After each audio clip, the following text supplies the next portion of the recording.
ማድረግ ያለብን የሰው አንነካም። እግዚአብሔር አምላክ የሚያኖረው ያውቃል። ለምን ይሄን አልተከተልክም ብለን በግድ ነውር ነው። ከቻል ሰብከን አስተሳሰባችን ከለወጠው ይምጣ፣ ይጠመቅ፣ ይጠመቅ። በግድ ግን ናንል ሄደን የተመስገን አናቃጥል፣ የፕሮቴስታንት ቸርች አናቃጥል። ለምን እንዲያልሆናችሁም ብለን ሰዎችን አንዘልፍም። ሰው አንነካም። መብታቸውን እናከብራለን። ሲጾሙ እናከብርላቸው፣ ሲሰግዱ እናከብርላቸው፣ አንነካቸው። እግዚአብሔር አምላክ አንግቶላቸዋል። የሚያስመሽም እሱ ነው። ነገር ግን እሱ የራሱን መብት የተቀመ እኛን ግን ወይ ሰብኮ ሳያሳምን በግድ እመን ብሎ ማተብ አስራሃት ካልበጠስ እገልሃለሁ ብሎ ሰይፍ ይዞ መምጣት መጥቶ ቤተክርስቲያን ማህሌት የተቆመበት ሰዓታት የደረሰበት ስጋ ወደሙ የተፈተተበት የቃል ኪዳኑ ታቦት ያለበትን የእግዚአብሔርን ቤት በምድር ያለችውን የእግዚአብሔርን ቤተ መቅደስ ድንኳን ማቃጠል ወንጀል ነው አይደለም? ሊያደርጉባችሁ ማትወዱትን በሰው ላይ እንድንነካቸው ይፈልጋሉ፣ እንድንገላቸው ይፈልጋሉ፣ ቤተ እምነታቸውን እንድናቃጥልባቸው ይፈልጋሉ። ታዲያ እነሱ ለምን እኛ ላይ እንደዚህ ያደርጋሉ? ተከባብረን ነው የምንኖረው። መጀመሪያ ማድረግ አለብን ተከባብረን እንደ ትናንቱ። ዛሬ የሆነው ትናንት ከሆነብን አይበልጥም። ትናንት ብዙ ነገር ቤተክርስቲያን አልፋለች። ዛሬም ከነግራኝ ከነዮዲት ከደርቡሽ ከፋሽስት ጣሊያን ከሱስኛው ዘመን ያልተናነሰ መከራ በእምዬ ኦርቶዶክስ ላይ በጠራራ ፀሐይ በአደባባይ የተፈጸመ በአደባባይ ጅጅጋ ብትሄድ ቤተክርስቲያን ያወደሙት የእመቤታችን ስዕል እያወረዱ ነው የረገጡት። ሴት መነኮሳትን ነው ገብተው 78 ሆነው የደፈሩት። የኪዳነ ምሕረትን ቤተክርስቲያን አንድ ነው እልል እያሉ ነው የወጡት። የአርሴማን ቤተክርስቲያን አቃጥለው ዘመቻን ያረጉት። ጅማ በሻሻ ላይ ካህኑን አጋድመው ነው ያረዱት። ዲያቆኑን አጋድመው ነው ያረዱት። አሁንስ እየሆነ ያለው በየቦታው ትናንት የሰማን ያለ ነው። ሰማን ውስጣችን ሞላ። አሁን ምስራቅ ሐረርጌና ምዕራብ ሐረርጌ ምንድነው እየሆነ ያለው? ቤተክርስቲያኑ እያወደሙ ያሉት ክር ያሰሩ ክርስቲያኖች እየተገደሉ ነው።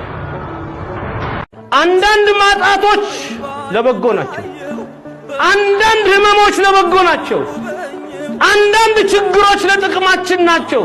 እግዚአብሔር ይመስገን ስለከዷችሁ ሰዎች፣ እግዚአብሔር ይመስገን ተስፋ አርጋችኋቸው ካጠገባችሁ ብን ብለው ስለጠፉ ሰዎች፣ እግዚአብሔር ይመስገን ወርቅ አበድራችሁ አፈር ለመለሱላችሁ ሰዎች፣ እግዚአብሔር ይመስገን ስለከዷችሁ ባልንጀሮቻችሁ፣ ስለተለወጡባችሁ ሰዎች። ምክንያቱም እግዚአብሔር እነሱን እያከፋ እናንተን ከፍ ያደርጋል። ገፊዎች አምላክ ሰረገላ ናቸው። ተራራ ስንወጣ መከራውን አትዩ፣ ከፍታ ላይ መቀመጣችሁን አትርሱ። ስለዚህ እግዚአብሔር ምን አለ? የለመነውን ሁሉ አይሰጠንም። ገመናን በመግለጥ ማንም ሰው አልተጠቀመም። እኔ እንኳንም ትልቁ ችግር እገሌ እንዲያርገው እገሌ እንደ እኔ ለታ ማርያም ቤተክርስቲያን አዲስ አበባ ታውቃላችሁ ዘጭ 40 መቼም ሁሉ ጥሩ ዶክተር የለ ፕሮፌሰር የለ ጋዜጣውን ውሃ እንኳን ቢሆን መሬት ላይ ያደረገ ፍርድ ቤት ዳይ ወዲሁ ነው ሁለት እግዚአብሔር ጉባኤ አስተምረው አንዲት እናት እየሮጡ መጥ ልጄ አንተን የወለደች ማጸን 7 በወለደች ብሎ ግንባሬን ሰምቼ ምን አርጌ ነው ዛሬ እግዚአብሔር ባንተ ላይ ምን ተናግሮ ይሆን? እግዚአብሔር በኔ ላይ እንደው ምን ተጠቀሙ? መቼም ሊቆርቡ ነው፣ ንስሐ ሊገቡ ነው፣ ከሰው ታርቀው ነው። እግዚአብሔር ምን ቢናገራቸው ነው? ምንድነው አልኳ። አይ ተው ተናግረሃል፣ ልኳን ነገርክልኝ። አንቺ ሰላቢ ጎረቤቴ ግን መታ አልሰማችም። ለኔ የሚል ሰው የለም። ሰድቀን 10 ቁጥር 9 ቁጥር በጥፊ 8ን መታቸው። 8 ምን ነው ምን አረኩ ብትል እበልጥሻለሁ ዝም በይ ነው እንዴ ብላ 8 ምን የምንበልጠው እኮ አለ ብላ 7 ወልውላ 7 ምን ነው ብትል እበልጥሻለሁ ነው 7 ምንም አለኝ እኮ 6 5 5 4 4 3 2 2 1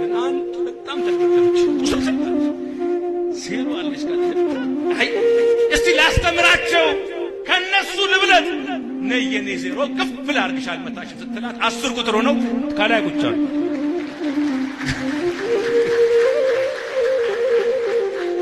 ስታልፍ ከፍ ትላለህ፣ ስትወድ ከፍ ትላለህ፣ ካለበለዚያ ዝቅ ትላለህ። ፍትሐ ነገሥት ምን ይላል? ካህን ይሄን አረገ ብለህ ከምትናገር አገር ለቀህ ተሰደድ ይላል። ዛሬ ይሄንን የሚያደርግ የለም። ክብራችን እየራቀ አባቶችን ካልተናገር አባቶችን ካልሰደም ደስ የማይለን ሰዎች አለ። ለመማታት አንተ አንቺ ብለን ዳቤና ጸበል ጸድቅ ንፍሮ የነፈር ውሃ ተይዞ በሚጠበቅበት ቤተክርስቲያን ውስጥ አድርገን በር ላይ ለመማታት ቲማቲምና የበሰበሰ እንቁላል ይዘን የምንቆም ሰዎች ሆነናል።